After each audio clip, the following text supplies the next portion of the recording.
Do you fight over frequency in your sex life, in your marriage?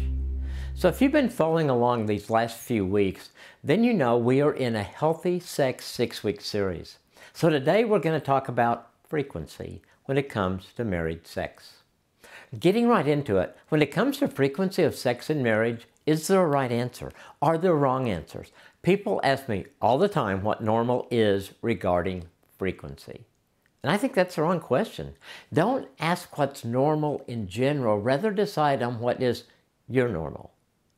Asking how often married couples have sex can be a dangerous question because the answer is what works for that couple in their current season of life, and it can be very different from you in the season of life that you're in. Normal really is a moving target. You can define your normal for today in this season of your marriage, and that can change when you enter a new season of marriage. So when you begin to talk about frequency, don't start with what is a normal sex life. Start with defining what is your normal. That is really the only thing that matters. Comparison, well, it can really get us in trouble here. Every couple is unique, and therefore what works for them as far as frequency is unique to them and their lives together. So let's define your normal. Marriages are different, lives are different, sex drives are different, and schedules are different. You want to take all of that into consideration when you decide your normal. So what's realistic?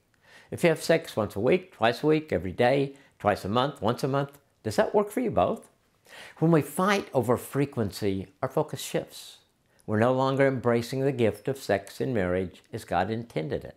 Your sex life will never be great until you quit arguing over frequency, but don't miss this point. Frequency is not the issue. The issue is how you together handle the frequency issue. The issue is how you handle the frequency issue. As you talk about it, the goal is not to convince your spouse to see things your way. The goal is to really listen to each other and to find a middle ground, a balance that works for each of you. You're not setting normal for the rest of your marriage, only for this season.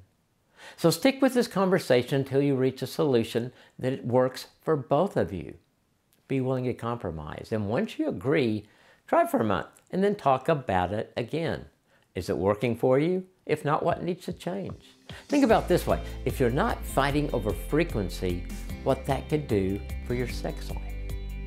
So what are some other obstacles that couples face that distract them from having a thriving and healthy sex life?